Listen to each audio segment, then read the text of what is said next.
Well, today I had went to Lowe's and got all the supplies, some more supplies I had needed for my garden fencing, that a project I'm doing.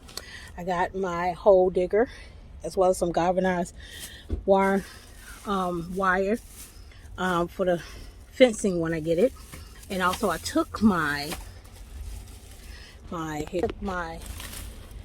saw in to get the blade done, and I got some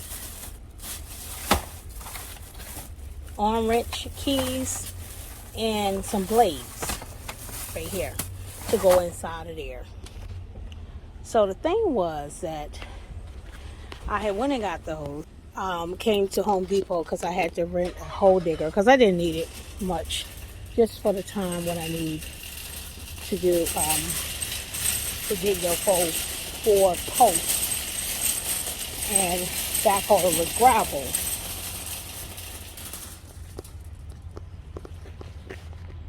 Oh, they should have passed this up. And so I went in there and I said, well, Lowe's did not help me. Really, I went to Lowe's first and they really did not help me.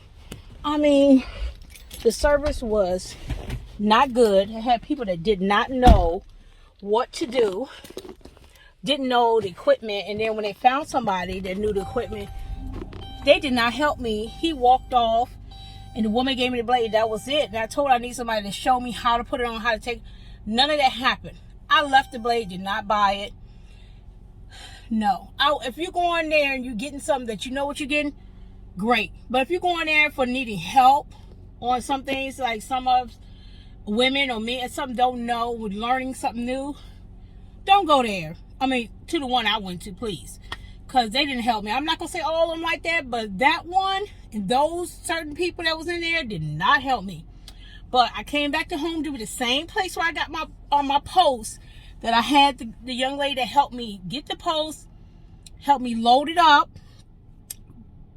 Awesome service. And then Gary, Mr. Gary. Thank you, Mr. Gary, at Home Depot up in Columbia, South Carolina. Sand Hill area. He's awesome. In that area for my saws. This man was off the chain. What he did now, he went and he said, don't go no way out the store because I'm going to take this and go take it loose. He went, found the tool to take it loose. I didn't have a tool to take it loose. Remember, I bought my equipment from the yard sales. So he took it loose. I went and did some more shopping. I found another man helped me to find out what kind of wire I need, because I don't think I need a staple gun. He said, no, get the wire and wrap around. So that was the wire to wrap around the post, with the post and the wire, the galvanized wire fencing. So he told me to do that, and I was like, oh my goodness, great. So then it was another man, Gary. So when I found Gary again, after I had rented the hole digger, because I didn't really need one, but if I find one at yard sale now, I'm just gonna go ahead and buy it. Get all my equipment if I find it. So Gary had undid the screw, went and showed me which one I need for that. He said, get two. He said, you don't really need this if you're just cutting wood, the one that's in here. He probably was cutting metal. I said, oh, okay. I didn't know the difference. And he explained the difference of the saws. He explained the saws to me, which one was different, what was made them different, everything. Gary was on the port. Once Gary had gave me those two, and I put them in we went and found the tool I need. And then he told me the best one to get, because it got a longer handle if it get too tight, to be able to screw it off. This will be the best one for you. Always have. And then he said it's a little bit more if you can afford to get it now, but you probably don't need these other ones. He said, because, do you need these 3 different? I said, no. He said, these will work perfectly. You got the different sizes, a little bit more than the other one, but matter of fact, it's almost like the same price. And it's a longer handle for you to screw it.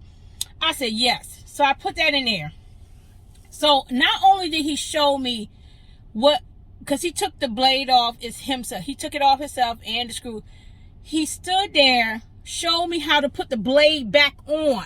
He showed me how to put the blade back on, how to put the screws back on, how to tighten it back up, how to move the protector part for the blade to put it on and then move it back.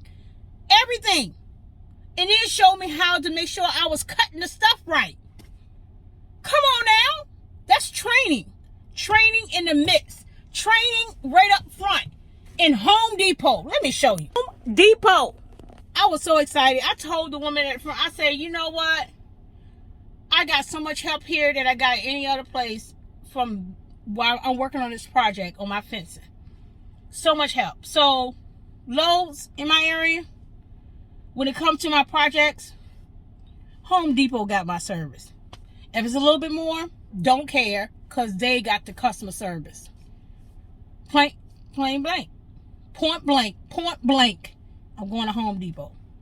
Not going to Lowe's for that. If I'm going to pick up one or two things that I know what I'm getting, I'll probably go there and pick it because right down the street from me. Home Depot down a little bit farther down, but not that far. Maybe about 10 miles. It's not that far. But I will go here.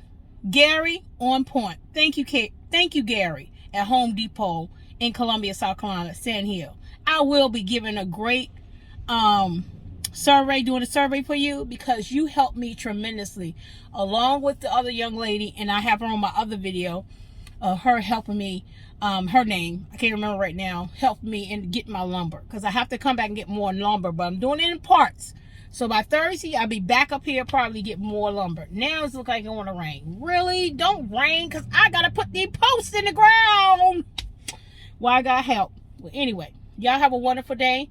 I just want to give you a heads up. I got some more items from Home Depot to help ready for the posts to get in the ground. I'm going to have to show you an update on how everything is looking in the garden. No more fencing up. I took everything down, and I have to get them posts in the ground. I have to get the other posts. I have to get the garden.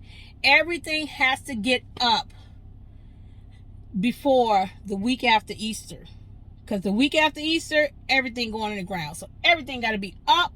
All the beds, everything got to be ready for the plants to go in the ground, no matter what. Last thing I'll probably be doing is that door. And this year, I am making me a fence door. I don't know how I'm going to make it, but I'm going to get that fence door done. Yes.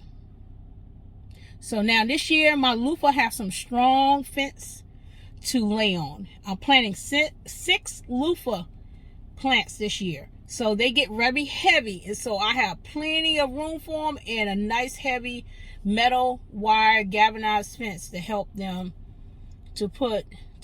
be stable when they're up on the fencing. Another thing, what I say? Oh, and I planted more. So you know, when you do loofahs, you don't plant just 6 because you don't know how many is gonna not just survive the first stage, grow, but if they're gonna survive once they get in the dirt. Is they gonna keep growing, or is they gonna die out? Because I had some last year that died out, but it seemed like every one I put in a cup, every 2 I put in the cup, all of them surviving. So I think I got about 12, 15 loofahs starts now. And you know, I don't like to throw away my plants, so I gotta figure out what I'm gonna do. But anyway, have a blessed one. This is Tisha doing what I do. Just doing what I do. Garden, subdivision gardener. Now, remember, I always try to end with a positive note and let you know that, listen, that if God called you to do it, move on it and do it. Because He called you to do it. He's not going to leave you astray. And if you do what He called you to do, and you do what you love to do, to your best ability, you can't go wrong. So have a blessed day. Talk to you soon. God bless.